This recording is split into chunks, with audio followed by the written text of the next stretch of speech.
I understand how overwhelming the gym can be when you are just starting out, not knowing what to train, how often to train, all of that. So if you are a complete beginner at the gym, if you have been going to the gym, but you've not really been doing things right, or you don't really know what you've been doing, or you've not been doing it properly, if you are any of those people, then this is a resource for you. Hi humans, and welcome to Healthier and Happier with Hannah. This is Hannah, and I don't want to see anyone going to the gym and doing a bunch of random Instagram workouts. I don't want to see anyone walking in and using every single machine they come across, regardless of the day in and day out. I don't want to see anyone using momentum to lift their weights. I don't want to see anyone using multiple joints for isolation movements. I don't want to see anyone using weights that are obviously way too light and easy for them. So here's how you should start the gym. And if I were starting from scratch, this is what I would personally do.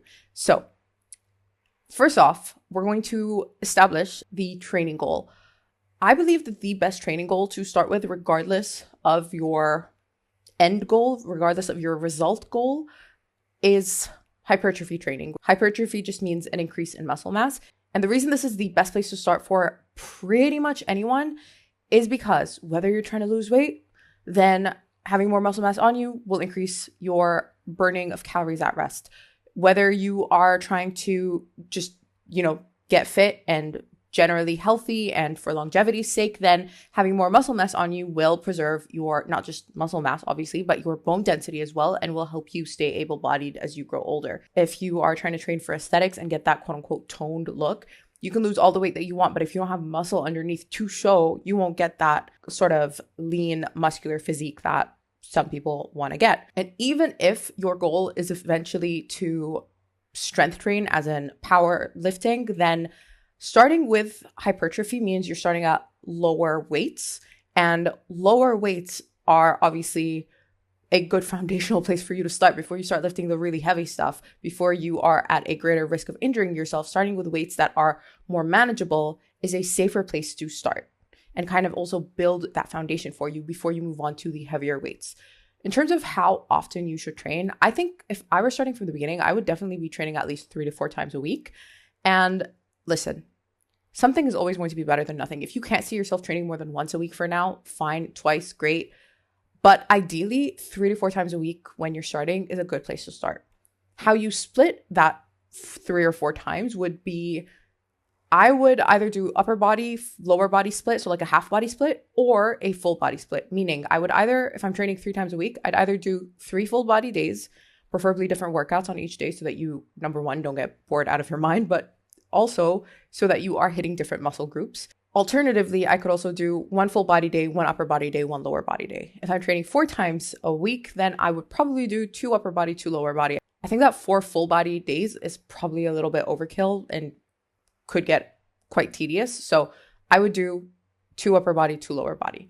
And we will go a little bit deeper into the actual training. But first, I also want to establish that when I say training, I don't mean going to the gym and walking on the cardio machines or like walking on the treadmill, doing the cardio, using the cardio machines like the elliptical, the whatever. I don't want you to be on those machines for hours on end. And let me establish that when I say training, we are right now talking about weight training, resistance training, strength training, whatever you want to call it. We're more likely talking about lifting weights. Yeah, you can use body weight as well, but because this video is about going to the gym, then we are going to be talking more about using the machines and using the equipment at the gym. But my point is, I am talking about resistance training. I'm talking about weightlifting. I'm not talking about going to the gym and going on the treadmill for like an hour or 2 hours or whatever the crazy stuff I see people do. That's not what we're talking about. There is a place for cardio, and cardio is great. And just to touch on cardio really quickly, I would suggest that you keep your cardio simple. I would personally do, again, if I'm just starting out, I do a 10-minute warm-up before my workout. And when I say warm-up, I mean a warm-up, something to warm you up, something that you're just it's easing you in. I don't want to see you running. If you don't have the fitness level for it, a run is not a warm-up. A run is a workout. Don't be running. This is easy, very little effort, if any. You can do this all day sort of activity level, okay? It's just a stroll. So keeping it as a warm-up, I just walk on the treadmill for like 10 minutes. Easy stroll, not much effort, just to get my blood flowing and just to ease me into my actual workout. Then I would work out. And then after my workout, if I want to do a little bit more cardio before I cool down, then I would cap it at 20 minutes in steady state, low intensity cardio that is a little bit more intense than your warm up, but that you can still hold a conversation while you're doing. I would keep it between 10 to 20 minutes. And again, there's a very big psychological component that comes to how you train. If cardio drives you up the wall and it will stop you from going to the gym, then I don't want to tell you to drop it because like that's bad advice. But at the same time, if it'll get you to go to the gym to drop cardio, then like just go to the gym. Again, something is better than nothing. Yes, ideally we do want some cardio for the sake of our heart health and for the sake of just a bunch of different benefits that it offers. But standardize before you optimize is what I always say.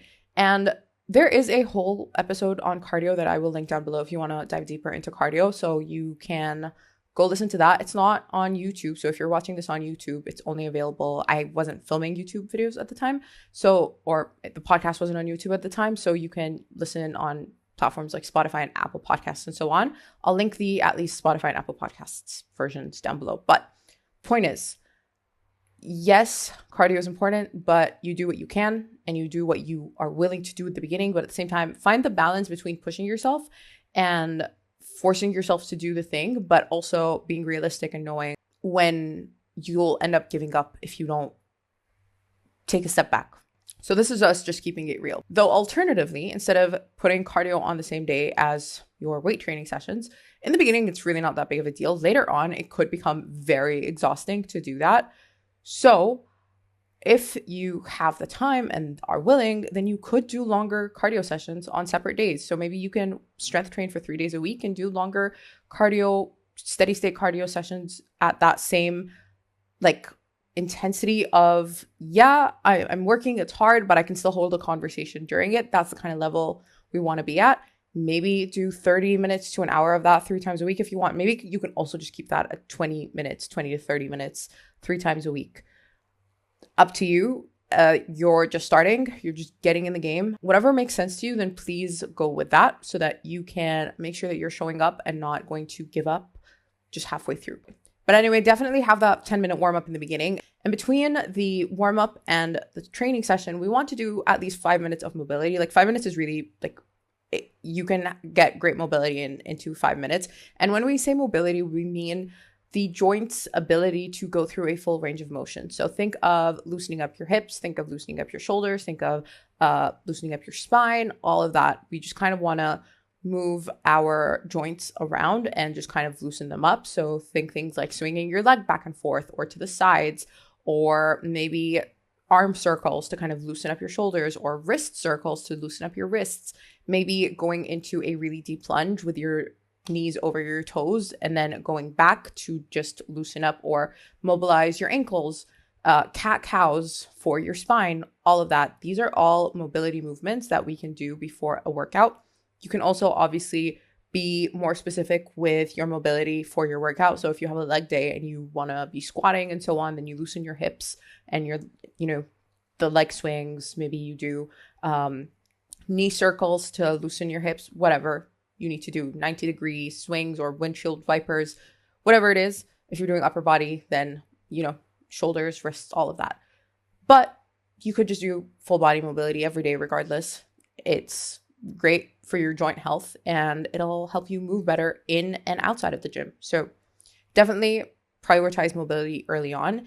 And when you are done with your workout, if you'll be doing cardio, this is also after your cardio, then you can just 5 minutes is all we need at least.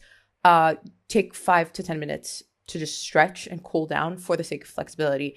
The difference between mobility and flexibility is that mobility focuses on joints, whereas flexibility is about the muscle. It's about stretching the back of your legs after leg day and stretching the front by maybe bending your knee and holding your foot behind your back to get a good quad stretch. Whatever the muscles you just trained, try to stretch those after your workout. When we talk about hypertrophy, we want to be in a rep range between, listen, these numbers are very debatable. Some people argue as low as 6. Some people say it goes up to 15. I personally think between 8 to 12 or 8 to could even go up to 15 is a good place to be. 8 to 12 is usually the sweet spot for a lot of people, and that's kind of where they want to be. And when we say reps or repetitions, we mean the number of times you perform an exercise in one go. So a set is a number of repetitions, right? So you have, say you're going to be doing squats. You're going to be doing 3 sets of squats. In each set, you will be doing 8 squats, so 8 repetitions in the first set, and then you'll rest. And then the next set, maybe you'll do 10 squats, and then you'll rest, and then maybe you'll do 12 squats, and then you'll rest. Or in reverse, maybe you'll do 12, 10, and then 8. Depends on what you're doing. And that takes us actually to the types of sets available. So there are different sets. I would personally just stick to either a straight or a pyramid set when I'm first starting out. Don't think about the other sets for now. Like, don't think about a drop set. Doesn't matter. All you need to really use is either a straight set, which just means you're using the same weight at the same number of reps for the whole exercise. So like for all 3 sets, you're doing the same weight, the same number of reps. This is just really easy and low anxiety if you are easily anxious, or if the idea of going to get like more weights and like whatever. So again, psychology is part of it. So think about how that could influence you. I personally prefer pyramid sets because it just puts your, it's more diverse. It puts you in different types of stimulus because you're going a little bit higher or a little bit lower in the reps. And obviously the higher in repetitions you go, the lower the weight. So heavier the weight, the lower times or the fewer times you will perform the exercise. So pick one of those. Maybe for some exercises, it makes sense to use a pyramid set, but for others, say for example, if you're at a gym where they only have even numbers or they're limited in the number of dumbbells that they have, and from one available weight to the next is too big of a leap. And so that would be a logical place or a logical time to just stick to a straight set. Whereas if it's an exercise where you do have the ability to go between weights, or if you have access to more or greater ranges of weight, then you can do a pyramid set.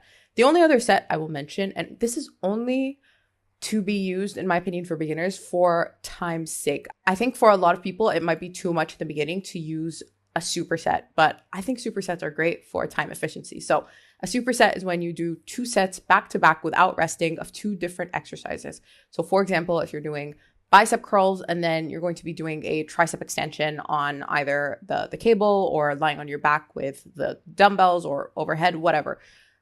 Usually we use 2 opposing muscles in a superset. So first we used our biceps, front of the arms, then the triceps or the back of the arms.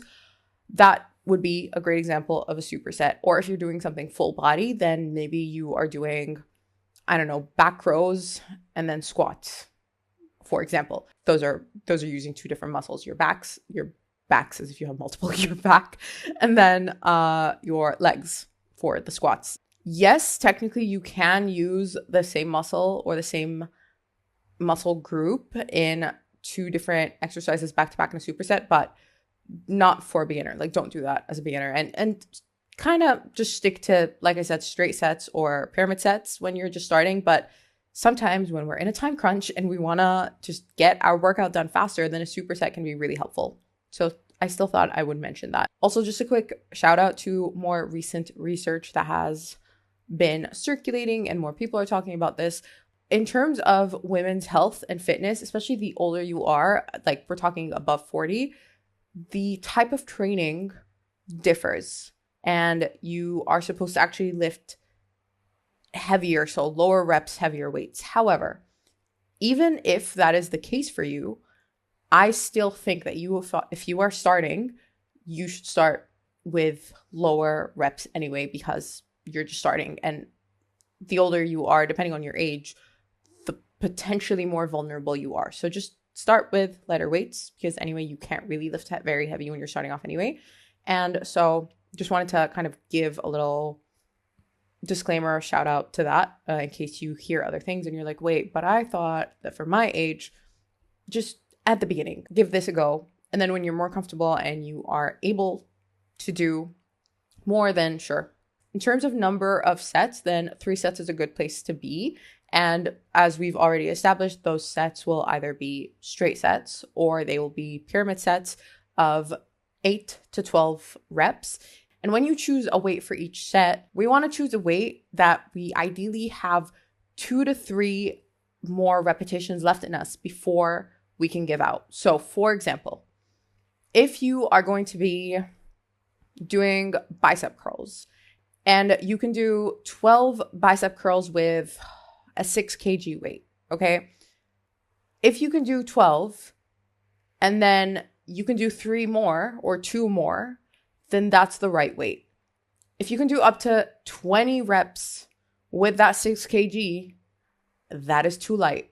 We want to stop at a place 2 reps shy of our muscles literally failing and having no more left. So I want to have 2 or 3 repetitions left in me before I stop. That is the weight that I pick.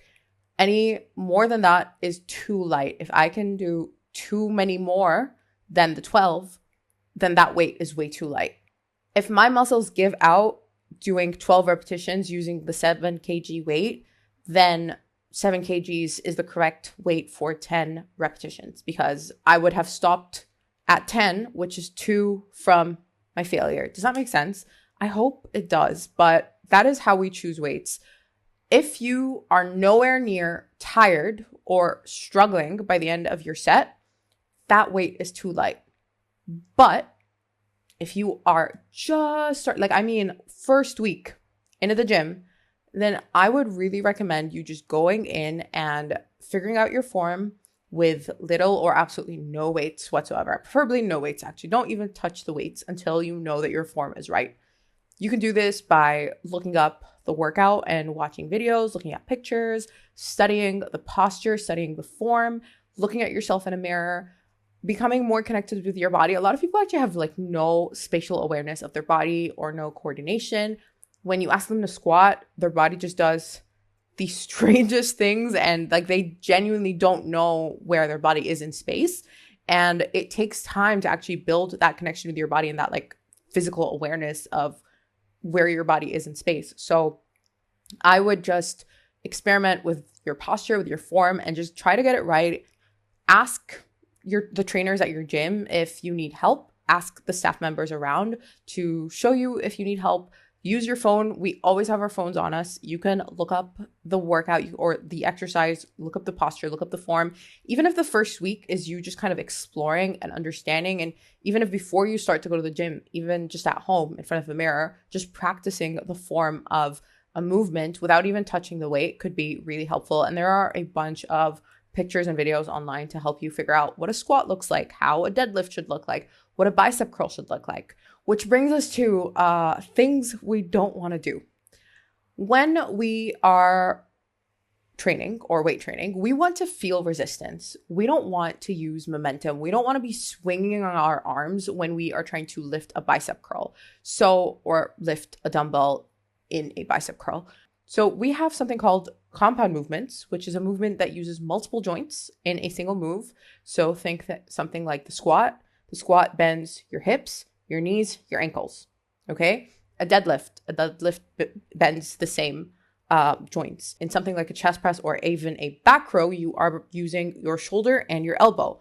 When you are doing isolated movements are single joint movements. So say something like a dumbbell curl.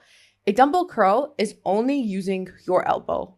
Everything else should be firmly held in place. Your shoulder shouldn't be moving. Your wrist shouldn't be moving. It is just your elbow that's moving. Okay? Something like a leg extension where you literally just extend your leg forward on the machine. Then that is just your knee extending forward. Your hips stay in place. Your ankles stay in place. They're not moving. They're stable. They're not moving. The joint is still. So when I see people just swinging around their dumbbell curls with their shoulders just going front to back, their elbows, their wrists, they're using momentum, they're just swinging the weight around. Not only is it using too many joints, so it's not even correct, you're not isolating that muscle, but you are also using momentum. You're not really feeling the resistance. It's called resistance training. you need to feel resistance. If you are using momentum, that's not happening. And you will tell the difference. If you've been one of those people, I want you to think of the movement, hold any unnecessary joints in place, whatever the movement is, look it up, look up the correct way to do it, and notice how every other joint is still in place, and try to do it then. And notice how much harder it is. And by the way, the slower we do a movement as well, the harder it is, which is why in reverse, when we're using momentum and just swinging weights around, it's so much easier because we're doing it either really fast or we're also, again, we're using momentum. It's not even us. And because of that, we also don't want to go super quick in a movement. No one's running after you. Take your time. Like, we don't want to be just swinging weights around or not feeling the movement at all. You don't need to go agonizingly slow. You can just like go at a neutral tempo. A tempo is just how we measure how quickly a repetition is performed. And you can think of it as a count of one. So we just want to be at a count of one, but not at like a -1 or like a 0.5 or 0. I don't know. Like, I just don't want you to be really quick with your movements when the weight isn't even, like, you're not power training. The weight isn't even that heavy. You're not feeling it in the muscle. Then slow it down. Just slow it down. Again, you don't need to count to like 2 in your lift and then 2 as you descend. You just want 1, 1, 1, 1. That's it. Okay. That's literally it. You don't need to hold it at the positive. You don't need to hold it at the negative. You don't need to slow down the positive or the negative. We just want to go at a neutral pace where you count to 1 as you go up or contract or do the positive portion of the movement, and then you count to 1 as you go down. That is it. Hopefully this was not too much of a roundabout way of explaining that, but when we are also talking about the equipment at the gym, you have different types of equipment. So we have our machines, which could also include the cable machine and the Smith machine. We also have dumbbells. We have barbells. I'm going to group kettlebells with dumbbells as well. But when you are starting, machines could be a good place to kind of constrict your movement and have you forced into a particular movement pattern and a particular position. Even though I personally prefer free weights, especially since the machines are not adaptable to everyone's shape and size. It's just standard for a lot of it. So like, yes, some of them are adjustable, but only so much of it can be adjustable. So I personally do prefer free weights for most things. The only things I really like machines on are things like the leg curl or the leg extension. Otherwise, I can use the cable and the Smith machine for, like, I love the cable machine, but I guess it's kind of somewhere between machines and free weights. The Smith machine, I'm mainly just hip thrust on it. But if you are going to be using free weights, I would recommend you stick to dumbbells or kettlebells, because barbells, not only is the 20 kg bar on its own, like the bar on its own, most of them, there are different sizes, but the standard one is 20 kg. And that is pretty heavy for a lot of people when they're just starting. And barbells not only take like a lot of effort and time to load and all of that, but it could also be a little intimidating to try to use a barbell to either, find the weights for it, or maybe if you have a limited number at the gym, maybe you don't want to like wait or ask for the barbell. Again, just trying to think of how you would feel using specific equipment at the gym. Even though I do admit sometimes a barbell is just exactly what you need. Like for a conventional deadlift, I cannot deadlift with just dumbbells. Like it's the size is awkward. It's not high enough. It's just nah. For a Romanian deadlift, I can use dumbbells or a barbell. But this could also help you choose your exercises. So something like a conventional deadlift really doesn't make sense with dumbbells. It makes a lot more sense with a barbell. However, maybe that could then help you decide, actually, like I'm not really comfortable with a barbell right now. Maybe I can just stick to something like Romanian deadlifts, which can be done with a barbell or dumbbells. And so I can use dumbbells. So that's just something to consider. However, for the most part, you will be using a combination of all of these things, whether it's the cable, the machines, the Smith, the dumbbells, the barbells, whatever. You can play around with that. But again, remember to make sure that your form is correct before you even start to lift a weight, or you can use a super light weight just to test out the movement. But again, preferably with body weight. But if you must, then go for a really light weight just to, if you need to get a sense of how it would feel in your hand or how it would move with you, then sure, but go for a really light weight. And even when you start to pick up weights, especially in the beginning, but even I still squat with a rack because I don't know what could happen. Safety first, please. I don't know why, like, listen, I get that some people don't use the clips on the side of the barbell so that like they can easily slide the plates off if they need to in a chest press, for example. But like, to me, the possibility of instability and imbalance just makes me anxious. So I keep the clips, and if I'm going for a weight that might be too heavy, then I ask someone to spot me. If you don't want to use someone to spot you, then maybe just stick with dumbbells, because dumbbells are easier to just get rid of or drop if you need to. So that's another reason why dumbbells are great for beginners, especially when you like don't have someone to spot you, or you don't have a rack to squat on or whatever. Then going for dumbbells means that you can just drop the weight if you really need to, whereas a barbell is not the safest to drop like that. Although, of course, please make sure that you are training far away from people in case you do feel that you might need to drop your weights. Make sure no one's around you so that you're not dropping weights on someone's foot, or worse, someone's face. Just thought I needed to mention that. I'm sure someone needed to hear that and be reminded of that.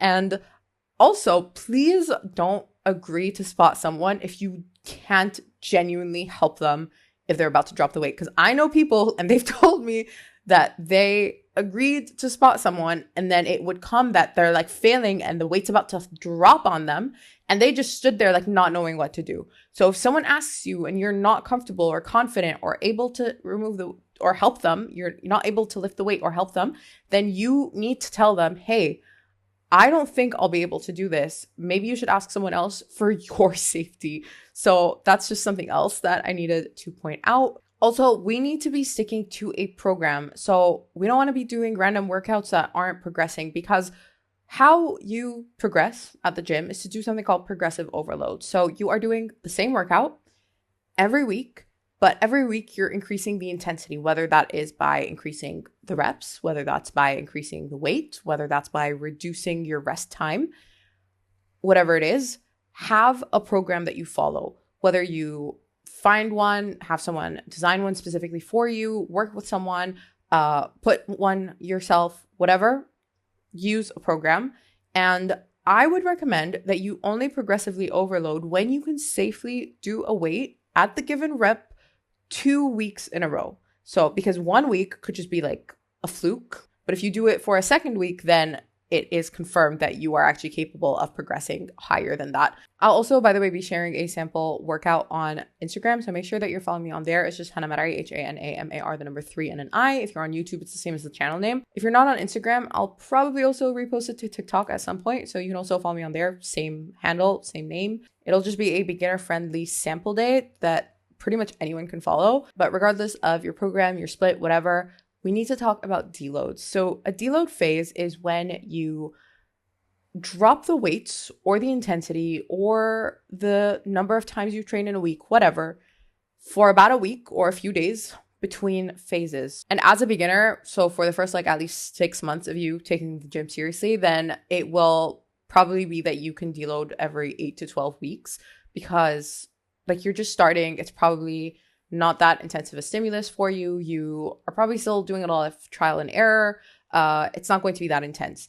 But again, listen to your body and just notice if you are starting to get fatigued or exhausted, then you need a deload. So I personally like just doing either 50, like half of what I'm doing, so the volume is just all the sets and the reps together. I'll do half of that volume. Sometimes I'll drop my weight to either 70% or 50%, depending on how much I need this deload. Sometimes I'll just train a fewer days in a week. Sometimes I will literally not lift at all for a few days and just do some yoga for a few days. So depending on how you choose to deload, just make sure that you do every 8 to 12 weeks, at least in the beginning. And then maybe after the first 6 months, you can start to deload every 6 to 8 weeks. But a deload's purpose is to prevent intense fatigue or burnout or injury. Not only is it often overlooked by beginners, but a lot of people who know, like I know I need to deload. Sometimes I literally forget, but sometimes I'm just like, eh. And I think the reason I forget is because I don't take it seriously enough to like program it for myself.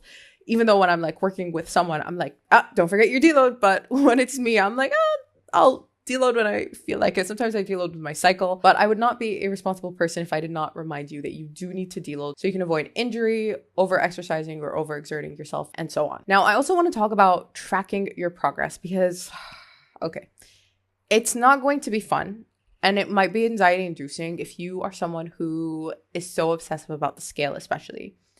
But you need to understand your body composition because I don't want you to panic. But first, I want you to understand that hypertrophy training means that you are gaining muscle. So I don't want you to panic about the numbers on the scale alone because I want you to take the full picture. I want you to notice how your clothes are fitting. I want you to notice how your body looks. Take before and after pictures. Use a tape measure and measure at least your waist if you're trying to lose weight. Go get your body composition analysis done. For most gyms or even at some pharmacies, you can find an in-body analysis machine. It's not perfect, but it gives you an estimation of your muscle and your fat percentage. I would personally go get my in-body done after a good night's sleep, first thing in the morning, before I drink, before I have water, before I eat anything. I just go get it done first thing in the morning. The reason I'm telling you this is because if you are trying to lose weight, you might not see the scale budge because you might have lost fat but gained muscle.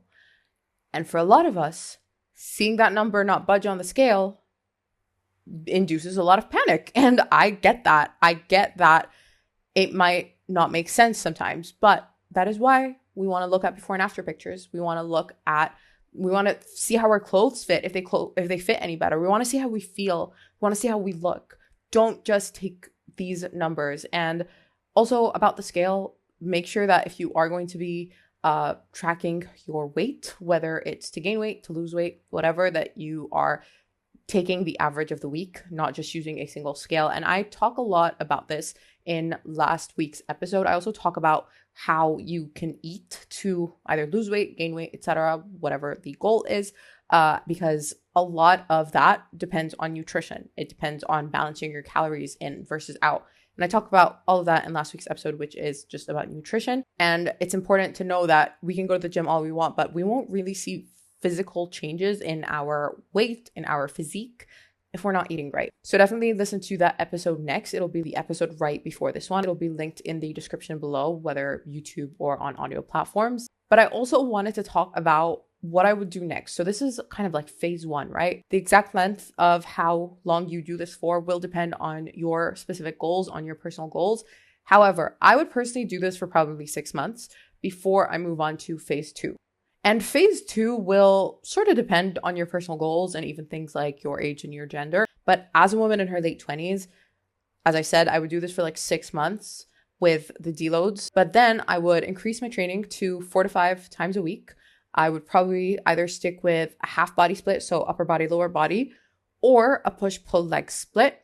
And I would also either add sprint training at the end of one of my sessions, or I would dedicate one of my days a week. If I'm lifting weights 4 days a week, then on the 5th day, I just do a high intensity interval training workout. But I would want those like high intensity circuits. So really, really, really intense effort for like 30 seconds to a minute, depending on the type of exercise you're doing, and then a period of rest or low intensity work. If you are dedicating a whole day to that, you can do certain CrossFit workouts, like every minute on the minute workouts are great, or as many reps as possible in a certain time, or 4-time sessions.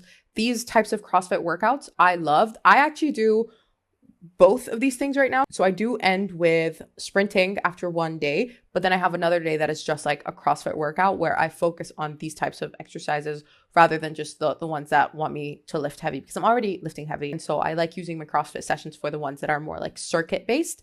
But again, like if we are just backtracking in phase 2, after I've just done these 6 months of beginner hypertrophy training, I would just add one. So pick either the sprints at the end of one session or a session just dedicated to a high intensity interval training circuit, whatever you want to do. And I would also probably move on to a strength phase, or at least a power building phase, which is kind of in between strength and hypertrophy. So it's between powerlifting and bodybuilding.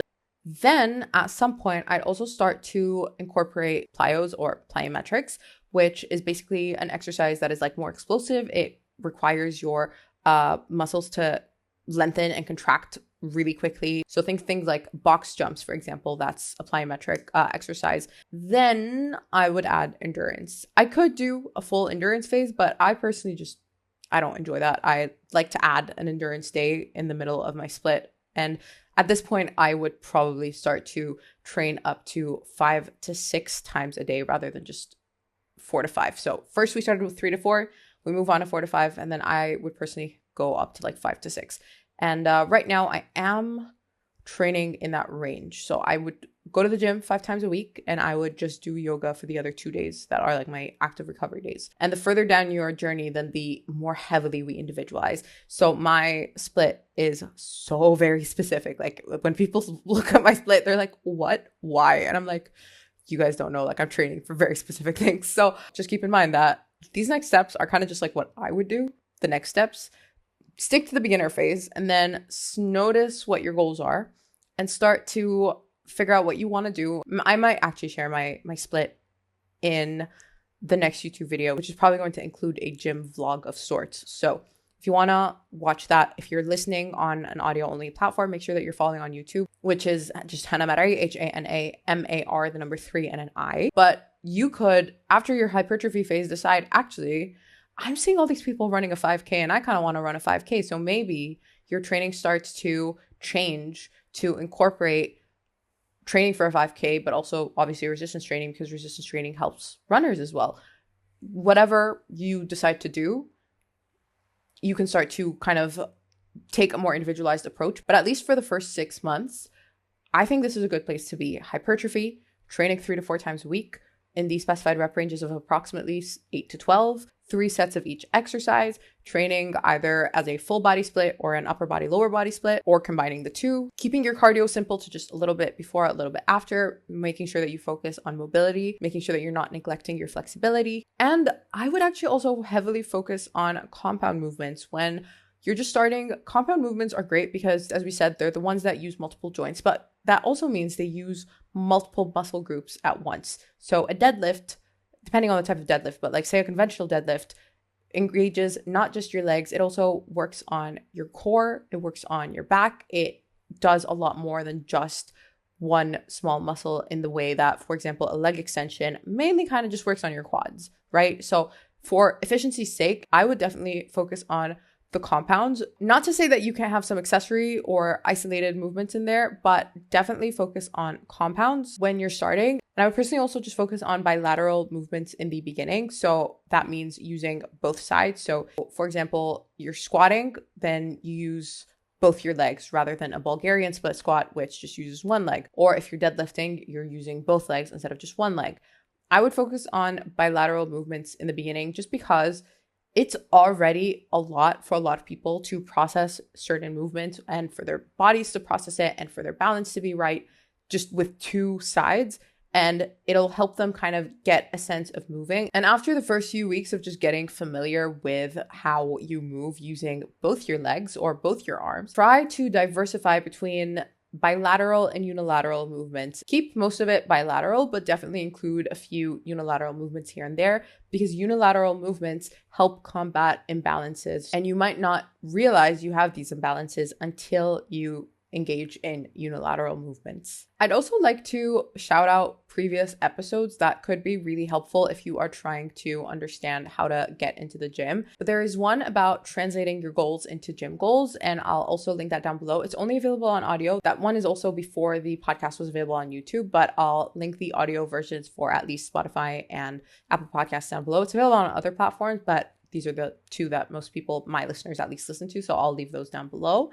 And it is literally about taking a goal that you have in mind, so like a result-based goal, and translating it into a training goal. So for example, if your goal is to lose weight, that's your result goal, then how do you translate that into your training goal? As we said here, hypertrophy would be a great training goal to get that result goal of losing weight. And that episode is all about kind of helping you figure out what your goals are, and then also how that could translate into the gym. Of course, don't forget to listen to or watch the last episode all about nutrition, which will really complement this episode. And again, all of these resources will be left in the description box below. I hope they bring you clarity and I hope they help you on your journey. Don't forget to follow along on Instagram and even TikTok so that I can help share more resources with you. And if you have any questions, please let me know. You can leave me a comment down below. I'm pretty sure on audio platforms you can also do that as well. But we will end this episode with an affirmation because we've not done affirmations in a while. And the affirmation is, I am a lot more capable than I think I am. I am a lot more capable than I think I am. Because you are. You really are. And I really hope that these resources help empower you and help you feel more capable and help you get more clarity and just help you on your journey. And if you are enjoying the podcast so far, I would love it if you gave it a rating and review and follow the podcast wherever you get your podcasts. If you're on audio, if you're on YouTube, I would really appreciate it if you subscribe to the channel and like the video. That would really help the channel out. And maybe leave me your comments down below and give me your feedback. And if you want more wellness content on Instagram and TikTok, that's just Hanamar, HANAMAR, the number 3 and an I. And if you're on YouTube and you want more content on here, then you can click either video on the screen. And I'll see you in the next video. Sending you lots of love and light.